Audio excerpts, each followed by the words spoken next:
Começar. Então, meu amigo Gilvan, acho que você chegou no ponto necessário dessa discussão, porque Israel e Irã, sem querer desmerecer Israel e Irã e esse conflito, eles são apenas uma página, um capítulo, um apêndice da questão maior, que é o redimensionamento da ordem global mundial.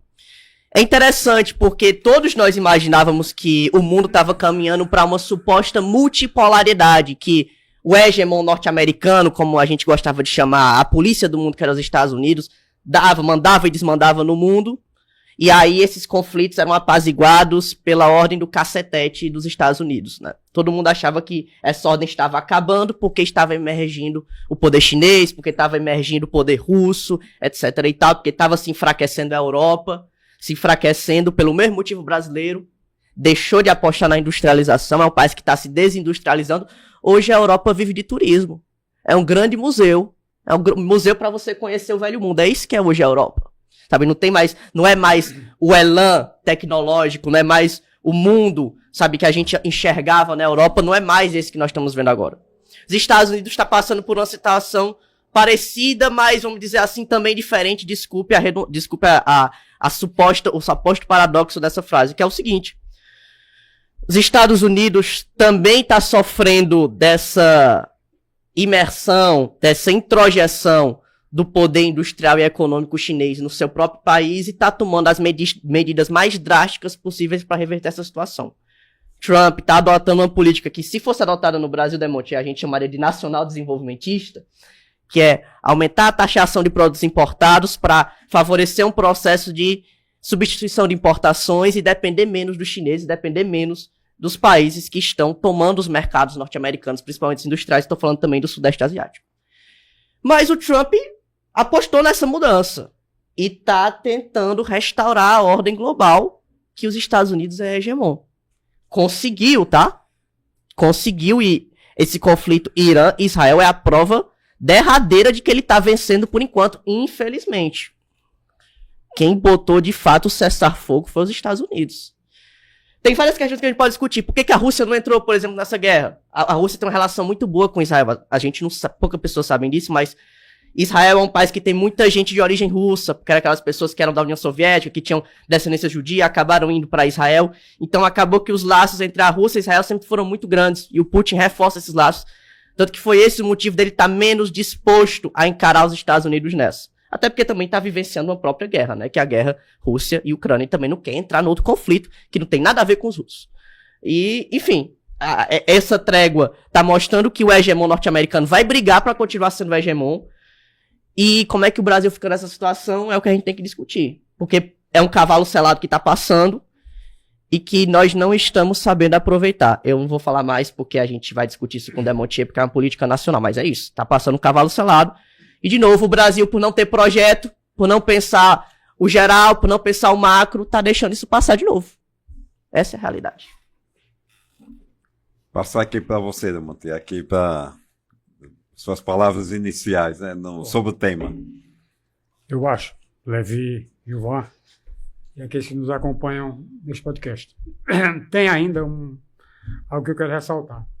A gente está assistindo, talvez, com certeza, o início do fim do Império Americano. Quando terminou a Primeira Guerra Mundial, os Estados Unidos chegaram à Europa arrasada, como também estava arrasada na Segunda Guerra. Na Primeira Guerra Mundial, no final da Primeira Guerra, os Estados Unidos desembarcam com 1 milhão de soldados e assumem o comando do mundo a partir dali. E aí o que foi que aconteceu? Esse império já dura 100 anos, está praticamente com 100 anos. No tempo de hoje, um império durar 100 anos é muita coisa. Então nós já estamos caminhando para o fim do Império Americano. Só que o Império Americano, dentro do capitalismo, ele exige, para chegar ao fim, uma série de coisas que vai ter que acontecer. Por exemplo, o poderio americano, o capitalismo, o suprassumo do capitalismo americano, que é o capitalismo financeiro, ele precisa de guerras para ganhar dinheiro. Quando eu vim para cá, por curiosidade, eu perguntei a um chapo desse de inteligência artificial quanto a indústria bélica americana contribuiu para a campanha do Trump agora em 2024. E, para surpresa minha, sabe qual foi a resposta? Eles não responderam. Não sabiam. Ora, como é que a inteligência artificial, que sabe tudo, uma pergunta tão banal, tão simples como essa, ela não sabe? Mas o que está acontecendo é que esse início de declínio do Império Americano, ele vai ter que se desdobrar em guerras. Aquela bomba que o Trump jogou, que eu achei estranho, dentro de 15 dias nós vamos atacar o Irã. Ninguém faz isso numa guerra. Dentro de 15 dias eu vou lhe atacar. Não existe. Isso não existe. Depois, eu sei onde se esconde o Ali Khamenei, eu vou mandar matá-lo. Coisa. A gente via aquela história de que a Idade Média era a Idade das Trevas, mas parece que nós estamos vivendo uma outra Idade das Trevas agora, em pleno século XXI. É claro que Israel escondeu o que ele tinha de armas nucleares ali, de pesquisa, de material, ele escondeu. Aquela bomba bilionária, que custou vários bilhões, derrubaram lá na caverna lá do Irã, Fordou. ela vai ter que ser refeita. A indústria bélica fazia tempo que não ganhava tanto dinheiro com uma guerra. Ganhou na guerra do Iraque. A ONU disse, não é para invadir o Iraque. Os Estados Unidos, você sabe muito bem, são 5 nações que têm o comando da ONU, que sentam no Conselho Permanente. Estados Unidos, Rússia, Inglaterra, França e China. Os vencedores da Segunda Guerra Mundial. Aliás, você que é de relações internacionais, preste atenção. Uma das coisas que se reivindica hoje no mundo e é justo é uma reforma do Conselho da ONU. A ONU está inteiramente, a ONU está inteiramente fora de todo o propósito para o qual ela foi criada. Não tem sentido ela ser dominada por 5 nações. Se ela engloba 200 países, não tem sentido.